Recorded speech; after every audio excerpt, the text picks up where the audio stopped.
today's subject is the scar that wasn't there. What I want you to do, first of all, I want you to think about a conversation you've got coming up this week. But I want you to be absolutely honest. Before we go any further, I want you to be absolutely honest with yourself. Have you already decided what you're going to say? So think of the conversation that you're going to have this week. Have you already decided what you're going to say?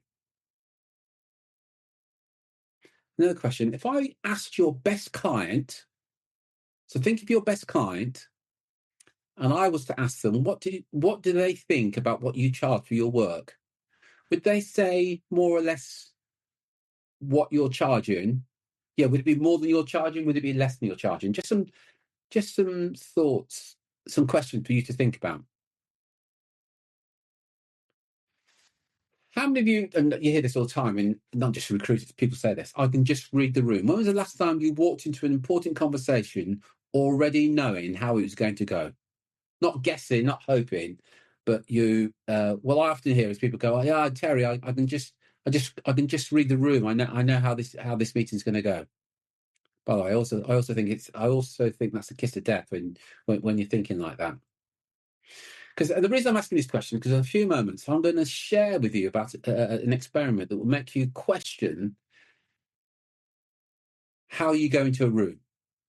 In 1980, two psychologists at Dartmouth University in the States ran a study that nobody involved will ever forget about. Two psychologists were Richard Kleck and Angela Stretner. And what they did is they got a group of people together, two groups of people, and they said to one group, what we're going to do, we're going to apply a realistic scar on your face using theatrical makeup. It's going to come from your ears to your mouth. And they said the purpose of the exercise is they want to see how strangers will respond to someone who has a visible facial disfigurement. So the participants sat in the chair and they felt the work being done. Latex was applied, texture built up. They felt it. It was so realistic to touch. The participants could feel it on the skin. As far as they were concerned, they now had a scar on the face that the whole world could see.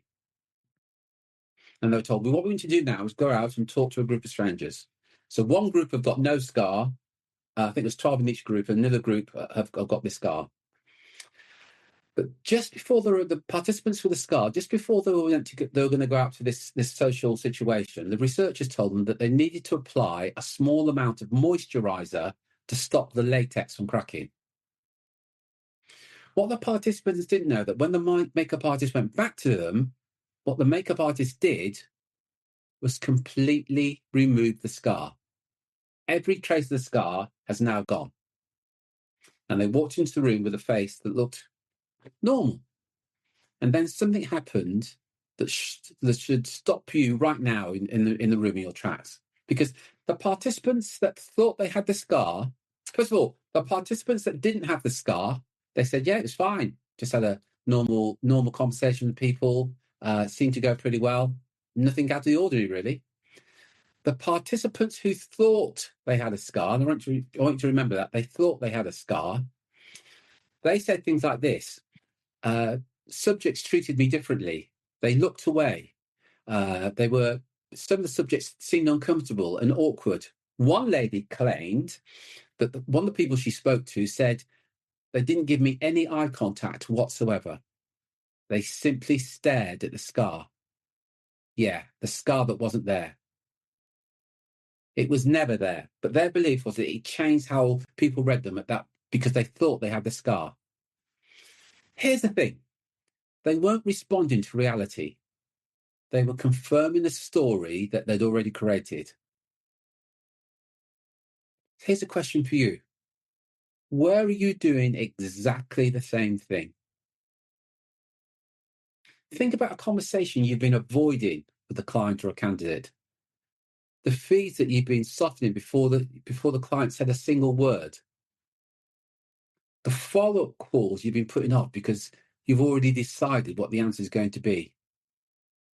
The times that you haven't asked for an exclusive or retainer because you just know that the client won't pay an exclusive or retainer.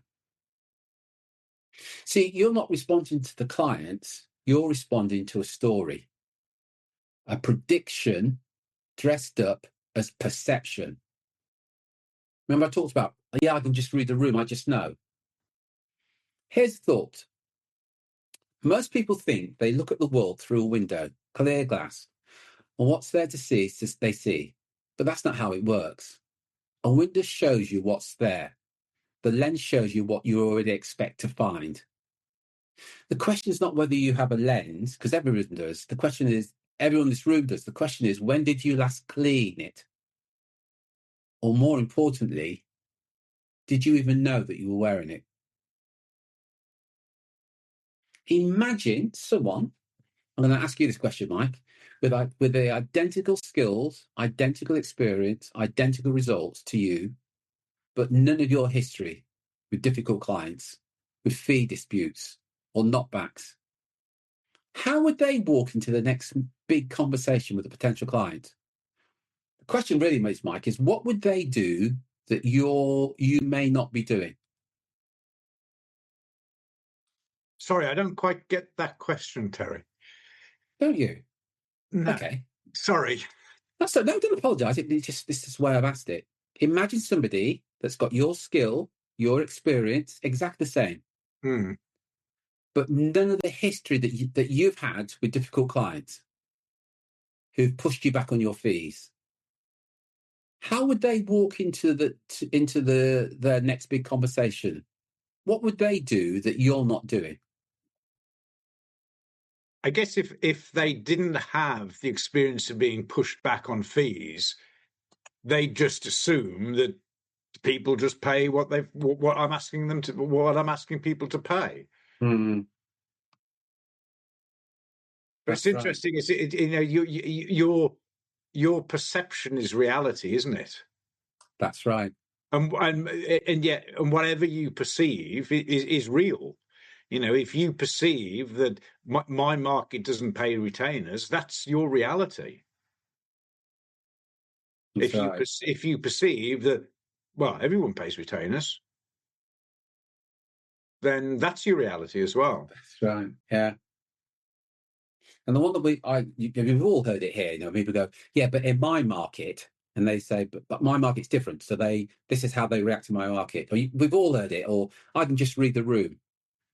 But they're not reading the room. It's, as you said, it's their reality, that individual's reality. I used to work with a lady called Sarah in legal recruitment. Did really well. But I never forget, one quarter, it was just after Christmas, she had a lousy quarter. 3 placements that she's working on. She worked on an exclusive cancellation, fell through. And she just had a number of difficult conversations. A candidate that accepted, then changed her mind at the last minute. And she said, to wrap it all up, a client in particular was brutal to her and said, Sarah, the problem with you is you're overpriced for what you deliver. And what happened after that conversation, because she like she said, she goes, intellectually, I know it was nonsense. She was charging 24%. She goes, I know it was nonsense, but I was aware, as she put it knocked the wind out of her. And she started going into meetings, and the thing about fees just took on a completely different meeting, because that one off-the-cuff remark about her being expensive really knocked her. But she said she became softer, almost apologising for the fees. And then she gave an example where she's talking to a company that wanted an in-house legal expert, and she knew the industry inside out. She knew exactly what they were looking for. The salary was 125,000 salary, so she quoted 18%. She normally charges 24. You know what the client said? Yeah, that's fine. No hesitation, nothing. Yeah, that's fine. Just get everything over to me. And she goes, that's when I realised.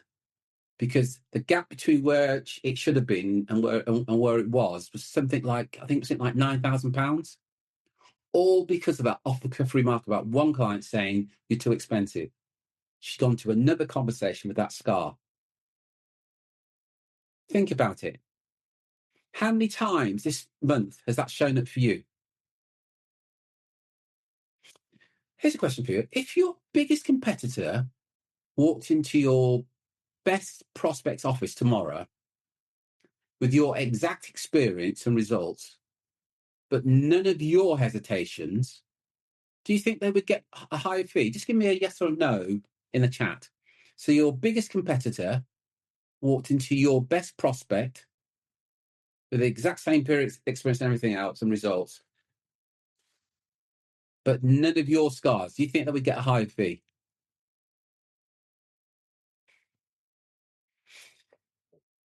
You see, that whole experiment, it's called the Dartmouth experiment. By the way, you can look at the line. It's called the Dartmouth experience.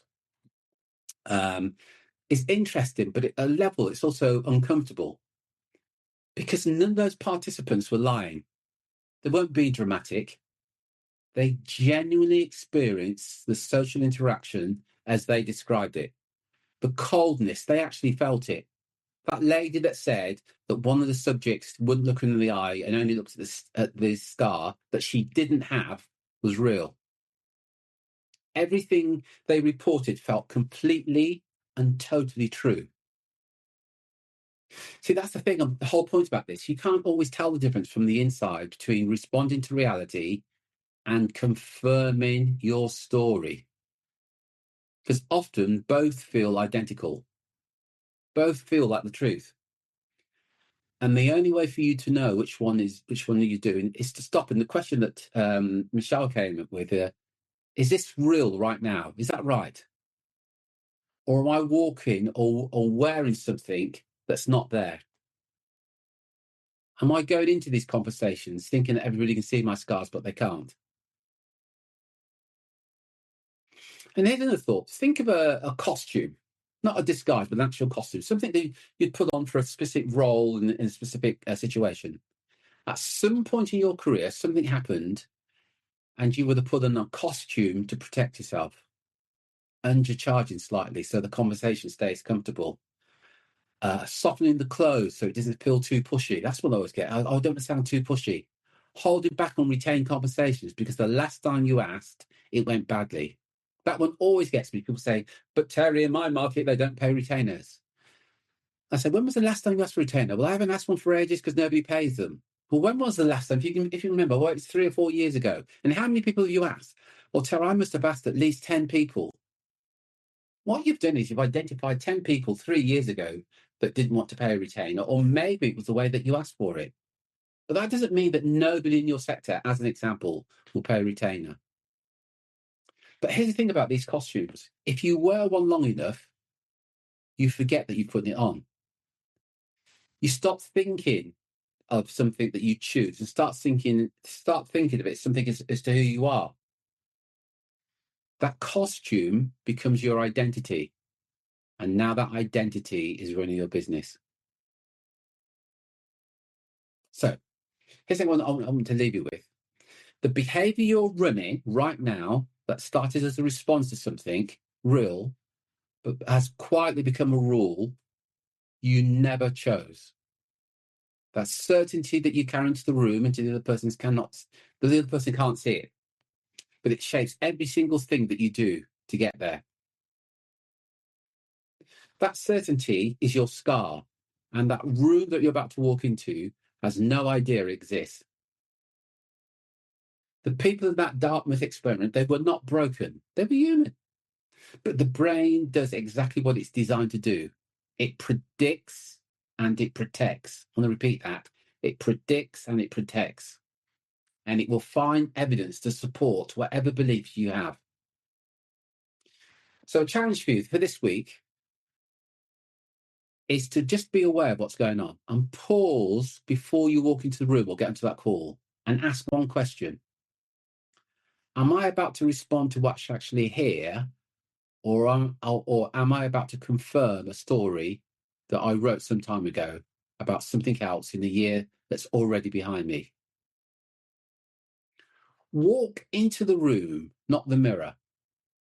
Take care, take action, be relentless. Cheers, folks.